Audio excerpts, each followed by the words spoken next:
Structure de la matière, TD9, question 9.2.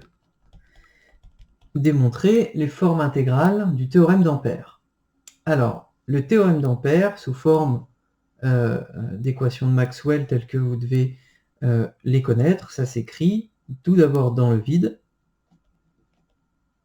ou plutôt pour B, ça s'écrit comme rotationnel de B est égal à mu0 fois J, où J, c'est la somme des courants. D'accord? J, quand on dit que c'est la somme des courants, et là ça va vous rappeler en fait ce qu'on a fait pour tout ce qui est électrostatique, et notamment ρ, eh bien c'est la somme des courants internes au matériau plus les courants externes au matériau qui sont dus à l'expérimentateur. Donc c'est un petit peu l'équivalent des charges internes et charges externes qu'on avait vues dans le chapitre 6. Okay, charge interne, courant interne dans le matériau et courant externe contrôlé par l'utilisateur. Dans le cas où on est dans le vide, il n'y a pas de courant interne au matériau, et donc notre équation de notre théorème d'Ampère, notre équation de Maxwell se réduit à mu0 J externe. Très bien. Alors, on va appliquer une intégration de surface à cette équation-là. Hop, sur S. Ouais, alors là, hop là. Ça, je peux le réécrire comme la double intégrale sur une surface S le rotationnel de B. Oups, à chaque fois j'oublie mon vecteur sur le rotationnel, c'est pas bien. Rotationnel de B scalaire ds, où ds c'est l'élément de surface parallèle, orienté selon la normale extérieure à cet élément de surface. C'est égal à donc la double intégrale sur cette même surface de J extérieur fois ds. Alors qu'est-ce que c'est que ça?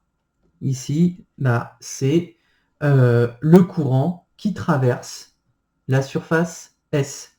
D'accord? Ça, c'est le flux de courant à travers la surface S. Ok? Si on utilise le théorème de Stokes, donc ça, comme mu0 c'est une constante, on peut le sortir, on peut le mettre là. Ensuite, si on utilise le théorème de Stokes, là-dessus, ça nous donne que ça, eh bien en fait, c'est égal à la circulation de B sur un contour fermé. B scalaire dl, d'accord, sur un contour fermé.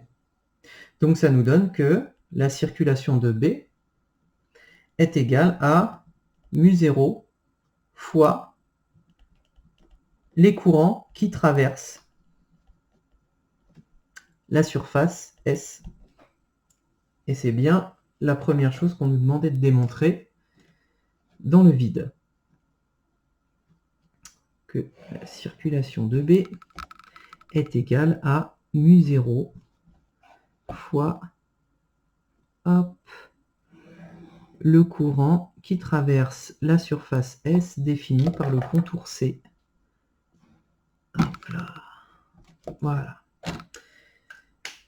Dans un deuxième temps, on vous demande de définir aussi la forme intégrale du théorème d'Ampère, mais dans un matériau.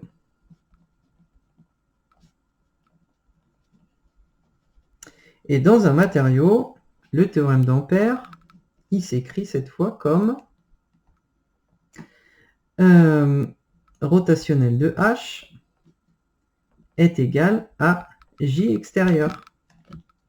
Bah, même chose, hein.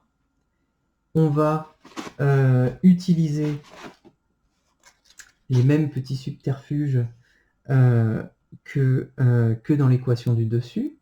Donc, on sait ça, on peut le réécrire comme la double intégrale sur une surface S de rotationnel de H scalaire ds est égal à double intégrale sur une surface S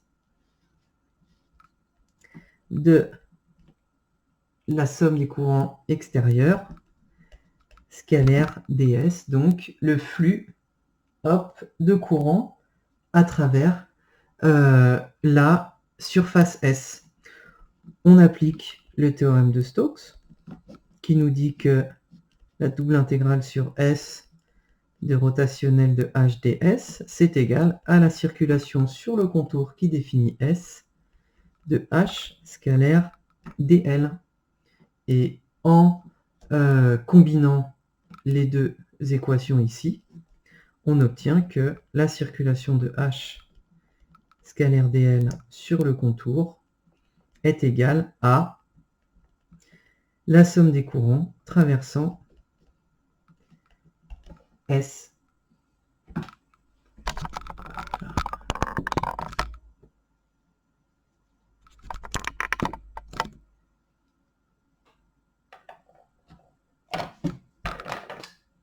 Hop.